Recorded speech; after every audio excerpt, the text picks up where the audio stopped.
দেখুন, পশ্চিমবঙ্গে আইন শৃঙ্খলা পরিস্থিতি ভেঙে পড়েছে। এই রাজ্যের স্বরাষ্ট্রমন্ত্রী মমতা ব্যানার্জি সম্পূর্ণ ব্যর্থ। আমরা মমতা ব্যানার্জির পদত্যাগ দাবি করছি। আর পশ্চিমবঙ্গ আজকে জঙ্গিদের সেফ হোমে পরিণত হয়েছে। এই জঙ্গিদের পরিণত হয়েছে পশ্চিমবঙ্গ। আর এই জঙ্গিদের কেন বেড়া দেয়নি আমাদের?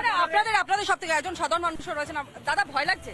আজকেও জঙ্গি ধরা পড়েছে ক্যানিং থেকে। এটা মনে হচ্ছে না বাড়ির পাশে কে এসছে, ভাড়া থাকছে, তাদের পরিচয় এখন জানার খুব প্রয়োজনীয়তা রয়েছে। সব থেকে বড় কথা, জাল পাসপোর্ট তৈরি হচ্ছে, তারা বাংলাদেশে আনাগোনা করছে, কখনো আইসিস, কখনো জেহাদি কাজকর্মের সঙ্গে তারা যুক্ত হয়ে পড়ছে। কোথাও কি ভয় লাগছে না? হয়তো একটা লাগছেই, কারণ যেভাবে মানে পরের দেশ থেকে আসছে, পরের দেশ থেকে আসছে, সেটা সেন্ট্রাল গভর্নমেন্টেও যেমন দায়ী, বেঙ্গল গভর্নমেন্টেও দায়ী। আমি উভয়কেই দায়ী করছি, কারণ এটা আমার দেশে ঢুকছে, এটা তো অন্যায়। আমি তো চাইবো না যে আমার দেশ শান্তি থেকে সীমান্ত দায়ী, কিন্তু আমাদের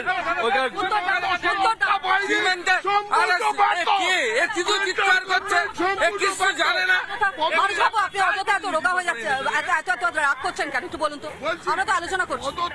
উনি জানেন না বলেন শুধু চিৎকার করেন। কি বলছেন? স্বরাষ্ট্রমন্ত্রী পদত্যাগ করুন। কেন পদত্যাগ করুন? না, তার জায়গায় গিয়ে বসবে কি? আপনি বসবেন? চালাতে পারছেন না। তার জায়গায় গিয়ে আপনি বসবেন? আপনি জানেন ন্যাশনাল ইন্টারেস্টে সেন্ট্রাল গভর্নমেন্ট যে কোনো জমি আন্ডারটেক করতে পারে, তারা এটা আন্ডারটেক করছে না কেন? সেন্ট্রাল গভর্নমেন্ট পরিষ্কার একটা বিষয়, পরিষ্কার বিষয়। রাজ্য পুলিশ কজনকে ধরেছে? অসম পুলিশ এসে ধরছে, অসম রাইফেলস এসে এখানে ধরছে, কাশ্মীর পুলিশ এসে এখানে ধরছে, বেঙ্গল স্টেট কজনকে ধরছে?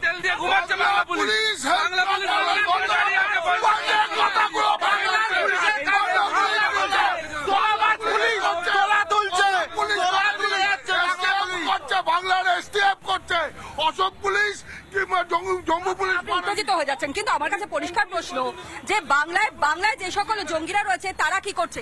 মাঝে মধ্যে তো এরকম তথ্য আমরা পাচ্ছি, বাংলাদেশে থেকে তারা এখানে আসছে, আবার মামার বাড়িতে তারা ঘুরতে যাচ্ছে, তারপর আবার পিসির বাড়ি চলে আসছে। এত সহজ হয়ে যাচ্ছে কি করে? শুনুন, ভারতবর্ষে সুরক্ষার প্রশ্নে কোনো আপোষ নয়। এইটা যেটা অভিযোগ করছেন না, এনসিআরবি রিপোর্ট যেটা কেন্দ্রীয় সরকার করে, সেই রিপোর্টে বলছে সব থেকে সেফেস্ট শহর এই কলকাতা। এখানকার মানুষ সব থেকে সেফ। যে রাজ্য সরকারের হাতে রাজ্যটাকে দেওয়া হয়েছে, কেন্দ্রীয় রিপোর্ট বলছে সে ভোটার কার্ড আধার কার্ড বানিয়ে দিচ্ছে, তার নেত্রী স্বামী যার কাছ থেকে পরমাণু বিস্ফোরক পাওয়া যাচ্ছে, সে হচ্ছে ফ্রান্সিস এক্কা। ফ্রান্সিস এক্কা একজন তৃণমূলের নেত্রীর স্বামী। আপনাকে বুঝতে হবে সরকারের থেকে এরা কিভাবে জঙ্গিদেরকে সাহায্য করছে, এবং একজন বিধায়কের বাড়ি থেকে পাকিস্তানের একজন প্রধানমন্ত্রী শুটিং আপনাকে বুঝতে হবে। এরা যত এরা জঙ্গিদের হয়ে কথা বলছে, আমার লজ্জা করছে। আমার ভারতবর্ষের পতাকাকে পা দিয়েছে যে বাংলাদেশের লোকেরা, সেই ভারতবর্ষকে এরা অপমান করাচ্ছে, কারণ সাহস পাচ্ছে, কারণ মুখ্যমন্ত্রী বারবার কোথাও একটাই প্রধানমন্ত্রী শুটিং একজন ছোলাই বিক্রি করলে পুলিশ জানতে পেরে যায় যেখানে ছোলাই বিক্রি হচ্ছে। আপনাদের ডেটাই তো একেবারে পরিষ্কার করে ঠিকানা বলে দিচ্ছে, কোথায় গেলে পাসপোর্ট পাওয়া যাবে, কোথায় গেলে আধার কার্ড পাওয়া যাবে, কোথায় গেলে ভোটার কার্ড পাওয়া যাবে। আপনাদের নেত্রীরা বলছে খবর রাখেন। আবার একটা কথা বলছি, এটা সম্পূর্ণ অযোগ্য। এবার মুচকি হাসি আসবেন কেন বলুন না? তাহলে ধরা পড়েছে একটা প্রধানমন্ত্রী অযোগ্য একটা তৃণমূলের নেতাদের কোনো শিক্ষা নেই, কিছু জানে না, এবার পুলিশ তোলাবাজ। তৃণমূলের নেতারা তোলাবাজ, আমি বুঝলাম। কংগ্রেসের নেতারা কি করছে? দেখুন, আমরা পরিষ্কার করে বলছি, দেশের স্বার্থ যেখানে যুক্ত, আমরা দেশের স্বার্থে আছি। দেশের স্বার্থে আপনারা পার্লামেন্টে আমি পরিষ্কার বলছি, পার্লামেন্টের বিষয় আলাদা। এই চোর, এই গরু চোর, এই বালি চোর, এই কয়লা চোর, দেশের লুটে খেয়েছে 55 বছর রাজত্ব করে। এই চোরটা কংগ্রেস, পশ্চিমবঙ্গে শূন্য হয়ে গেছে। এই চোরটা কংগ্রেসকে মানুষ শূন্য করে দিয়েছে। বর্তমানে যে সিচুয়েশন, ভারতবর্ষের সুরক্ষার জন্য যা ভুল করেছে এরা, সরকার যা ভুল করেছে, যা ঢুকিয়েছে, সেগুলোকে আইডেন্টিফাই করে দিক, এবং ভারতবর্ষকে সুরক্ষিত করার জন্য কেন্দ্র এবং রাজ্যকে উভয় কিন্তু একসাথে সহযোগী। একদমই তাই, কেন্দ্র এবং রাজ্যকে একসঙ্গে কাজ করার প্রয়োজনীয়তা রয়েছে, বর্তমানে রয়েছে। রয়েছে।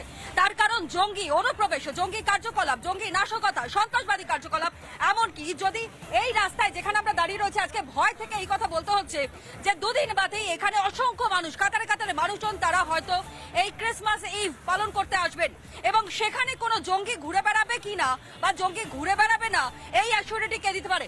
আপনি দিতে পারেন? পার্লামেন্টে যেদিন টেররিস্ট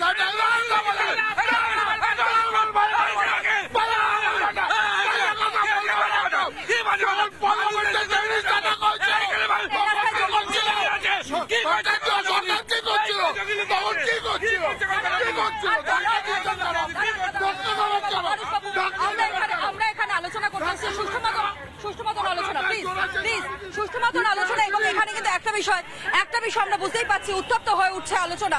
তার একটাই কারণ সুরক্ষার বিষয় নিয়ে আমরা কথা বলছি। এই রাজ্যের সুরক্ষা নিয়ে, যে রাজ্যে আমরা থাকি সেই রাজ্যের সুরক্ষা নিয়ে আমরা কথা বলছি। সুতরাং সেখান থেকে আমরা জানবার চেষ্টা করবো বর্তমান প্রশাসন তারা কি করছে, কেন্দ্র কি করছে, রাজ্য কি করছে। সব থেকে বড় বিষয় যে বাংলাদেশে যখন আমরা দেখলাম শেখ হাসিনা সরকারের পতন হলো, তারপর থেকে এই জঙ্গি আনাগোনা এটা কি আরো কিছুটা বেড়ে গেছে বলে মনে হয়? কারণ তথ্য কিন্তু তাই বলছে। হ্যাঁ, একদমই। আমাদের বুঝতে হবে মুর্শিদাবাদের এখনো অনেকটা শতাংশ যেখানে কাটা তারের বেড়াই দেওয়া নেই এবং আমাদের যারা বিধায়ক আছে, যারা এই সরকারে রয়েছে, হয়তো তৃণমূলেরই বিধায়ক, আলটিমেটলি তো তারা জনগণের বিধায়ক, তাদের তো এই প্রস্তাবগুলো তুলতে হবে। কোথায় কি খামতি আছে, কেউ আমি বলছি না বহু বছর ধরে আছে। দেখুন 34 বছরে বাম সরকার এই কাজটা করতে পারেন না। জঙ্গি অনুপ্রবেশ কোনো ছেলে খেলা নয় মানুষ বাবু। জঙ্গি অনুপ্রবেশ আমি সবার জন্যই বলছি কোনো ছেলে খেলা নয়।